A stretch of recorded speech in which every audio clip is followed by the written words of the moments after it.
সাধারণত সমস্যাই হয়। একজন ইমাম সমাজের অনেক কাজে লাগে, অনেক জায়গায় যেতে হয়, সমাজের কাজে, আচার অনুষ্ঠানে একজন ইমামকে বহু জায়গায় যেতে হয়, কিন্তু ভাতা খুব অল্পই ছিল।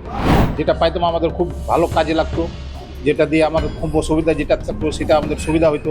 এখন যেটা ওরা দিবে না, তো এখন তো আর সেটা বলা যাবে না কিছু। আর আর্থিক অবস্থা খুব খারাপ, এই টাকাটা খুব কাজে লাগতো। হ্যাঁ, এই টাকাটা না দিলে যদি অন্য কারো উপকারে লাগে কারো, তাহলে তো ভালো।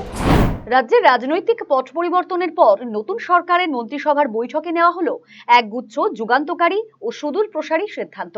এর মধ্যে রাজনৈতিক ও সামাজিকভাবে সবচেয়ে তাৎপর্যপূর্ণ সিদ্ধান্তটি হলো ধর্মের ভিত্তিতে রাজ্যে আর কোনো ভাতা দেওয়া হবে না।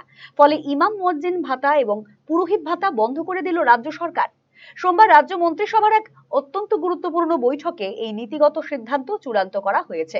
এদিন পরিবর্তনের সরকারের এই দ্বিতীয় মন্ত্রিসভার বৈঠকের পর রাজ্যের মন্ত্রী অগ্নিমিত্রা পাল সাংবাদিকদের সামনে এসে রাজ্য মন্ত্রিসভার এই কড়া সিদ্ধান্তের কথা বিস্তারিতভাবে জানিয়ে দেন। সোমবার নবান্নে আয়োজিত দ্বিতীয় মন্ত্রিসভার বৈঠকের পর সাংবাদিকদের মুখোমুখি হয়ে মন্ত্রী অগ্নিমিত্রা পাল জানান, তথ্য ও সংস্কৃতি বিষয়ক দপ্তর এবং সংখ্যালঘু বিষয়ক ও মাদ্রাসা শিক্ষা দপ্তরের অধীনস্থ ধর্মীয় শ্রেণীবিন্যাসের ভিত্তিতে প্রদত্ত যাবতীয় সহায়তামূলক প্রকল্প বা ভাতা বন্ধ করার সিদ্ধান্ত নিয়েছে প্রশাসন। চলতি মাস পর্যন্ত এই ভাতার সুবিধা প্রাপকরা পেলেও আগামী মাস থেকেই তা পুরোপুরি রদ করা হচ্ছে।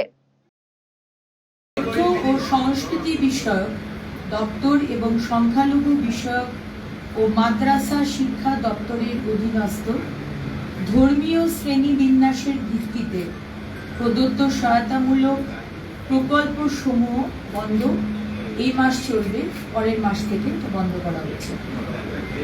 ডিটেলস নোটিফিকেশন দেওয়া হবে, আপনারা জানতে পারবেন।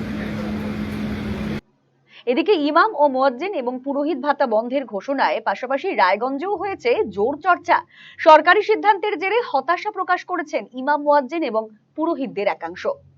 ইমাম মুয়াজ্জিনরা বলছেন, সরকারি এই ভাতা তাদের অনেক কাজে লাগতো, কিন্তু এখন এই ভাতা বন্ধ হয়ে গেলে তাদের সমস্যা হবে। সাধারণত সমস্যাই হয়। একজন ইমাম সমাজের অনেক কাজে লাগে, অনেক জায়গায় যেতে হয়, সমাজের কাজে, আচার অনুষ্ঠানে একজন ইমামকে বহু জায়গায় যেতে হয়, কিন্তু ভাতা খুব অল্পই ছিল, মাত্র 3000 টাকা ছিল। যেটা ছিল তবুও মন্দের ভালো ছিল আর কি, কিছু একটা হতো। মাসের শেষে 3000 টাকা সাধারণ লোকের ওইটাই যথেষ্ট। বহু যার কাছে আছে কোটি কোটি, তার তো কোনো হিসাব নেই, কিন্তু যা সাধারণ লোকের 3000 টাকা মোটামুটি একটা আশা ছিল যে মাসের শেষে 3000 টাকা আমি পাবো। এখন সরকার আসার পর মুখ্যমন্ত্রী বললেন যে যত সামাজিক প্রকল্পগুলো আছে সবগুলো চালু থাকবে।